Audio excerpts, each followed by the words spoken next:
Welcome to the Glenn Beck program. Got a couple of questions for you. Is our president out of touch? Have you seen his statements that he's made about the election? Is he out of touch? Second thing is, gee, have you ever noticed that they bury a lot of things on busy news days? Should we be watching The Other Hand? Well, Chalk's done, so I'm dead.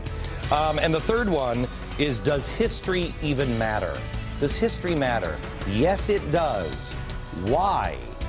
Oh, you don't want to miss a second of today's show, because history makes a great deal of difference. It will show you the future if you understand the past. Join me for the rest of this hour. Come on, we got a lot to do.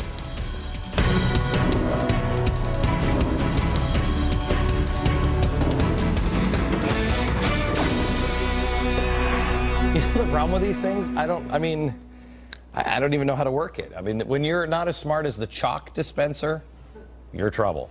Hello, America. How are you doing? Glad you're here. Here's how President Obama summed up Tuesday's massive political earthquake in Massachusetts. People are angry and they're frustrated.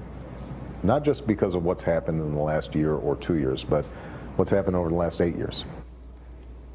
I just want to make sure I understood that one. It's still George Bush's fault. He actually started the interview out with George Stephanopoulos by blaming voter anger in Massachusetts on George W. Bush. So I've been trying to do the math on this one all day, and if you could just help me out with this one. People are so mad at George W. Bush and what he did for the last 8 years that they voted for a Republican. I mean, boy, the voters are stupid. Take that, George Bush. We're going to help out Obama by voting for a Republican. That'll show you and that evil Karl Rove puppet of yours.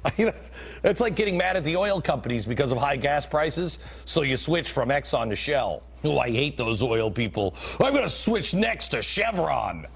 Hello? Stop insulting our intelligence. I mean, this guy he either thinks we're stupid or he is somewhere in space. He wasn't finished. There was more misdirection and phantom reasoning, if you could call it that. Not only are the voters mad at George W. Bush, but the other thing is, he was just so busy in the last year, working so hard on the business that the people elected him to take care of that, well, I mean, just listen. We were so busy just getting stuff done and dealing with the immediate crises that were in front of us that I think we lost some of that sense of reality. You know, speaking directly to the American people about what their core values are. I think that, what they've ended up seeing is this feeling of remoteness and detachment. Yes, I felt so remote and detached from Washington. I didn't know what they were doing. I was like, it's like, where's Waldo? Where's Obama? What happened to him? Can we get a picture of him from time to time? There were 158 Obama interviews in the last year, 411 speeches, comments, and statements during his first year. I mean, how much touch do you think we need from him? I mean, you know what? If we could have just seen him without his shirt on, then maybe, whoops, we did. Okay, but maybe just an occasional photo of him with his wife, Okay, we got that too. Wow, that would have been great, huh? We just didn't see him enough. The man was every place. The only place he didn't show up in was my bedroom to personally talk to my wife and make sweet love to her. At least I don't think he did. I'm pretty sure that was John Edwards doing that, but I'm not sure yet because so far John Edwards is still denying it. What Obama either doesn't understand, or maybe he just doesn't care, is that what America is needing is a president that is maybe not a radical revolutionary who's trying to fundamentally transform America and burn the Constitution. The election of Scott Brown should give some clue to the president. Every poll taken lately should give him some clue to that. When healthcare has the support of just 38% of the American people, and still he's trying to ram it down our throats, That's a good example of not, things we don't want. That would be called a radical agenda. When the polls show America is a center-right leaning nation, 76% of Americans identify themselves as either conservative or moderate. 76%. But you're hiring every radical from the 1960s. I mean, they're almost cartoon characters. And then you continue to seize control of businesses, threaten to control wages of private business executives, tax, spend, redistribute wealth, a daily barrage of Karl Marx-inspired class warfare. You haven't just lost touch with the American people.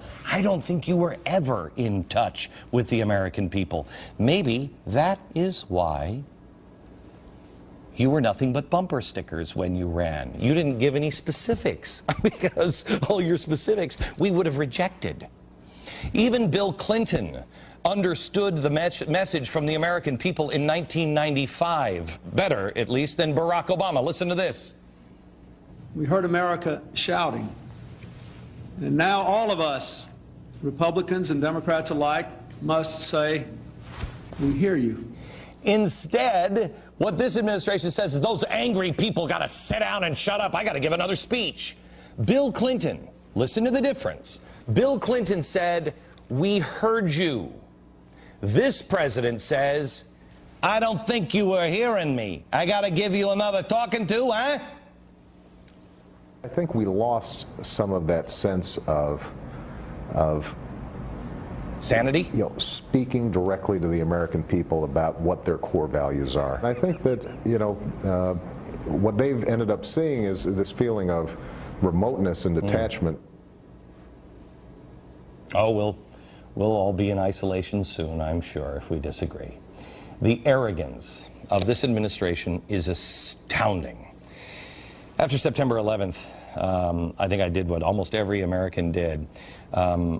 I prayed. My wife and I got that night beside our bed. We kneeled down next to our bed and we prayed and we read our scriptures. And a phrase, I'm paraphrasing here, story of Babel is what we read. And in their arrogance, they built a tower to reach the sky. Boy, I thought that was about 9/11. But in their arrogance, they will be scattered. The arrogance of this generation of progressives will be their undoing. Or do they know something we don't know?